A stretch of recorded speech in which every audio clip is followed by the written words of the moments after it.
কলকাতার লোকাল ট্রেনের ইতিহাসে একটা নতুন সংযোজন হলো এসি লোকাল। চলো এই ট্রেনের সম্পর্কে সমস্ত ডিটেলসে জেনে নেওয়া যাক। এই নতুন এসি লোকাল ট্রেনটি তৈরি করেছে integral coach factory ICF Chennai দ্বারা। এটি ইলেকট্রনিক মাল্টিপল ইউনিট হিসাবে ডিজাইন করা হয়েছে। আর পূর্ব রেল এই ট্রেনটিকে শিয়ালদা থেকে রানাঘাট রুটে চালু করেছে।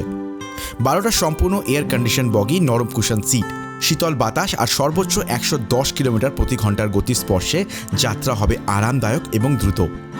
মোট 9টা স্টপেজ পেরিয়ে মাত্র 1 ঘন্টা 40 মিনিটেই পৌঁছে যাবে রানাঘাটে। ভাড়া শুরু মাত্র 35 টাকা থেকে, আর পুরো রুটের ভাড়া 120 টাকা। শিয়ালদা থেকে রওনা সন্ধ্যে 6টা 50-এ আর পৌঁছাবে রাত 8টা 32-এ রানাঘাটে, এবং সকাল 8টা 29-এ ছেড়ে সকাল 10টা 10-এ পৌঁছে যাবে শিয়ালদা। লোকাল ট্রেনের এসির এই নতুন অভিজ্ঞতা নিয়ে তোমাদের মতামত কী? আর ভবিষ্যতে কলকাতায় কি এরকম আরও এসি লোকাল চালু করা উচিত? কমেন্ট করে জানাও তোমাদের মতামত, আর চ্যানেলটিকে সাবস্ক্রাইব করে নাও।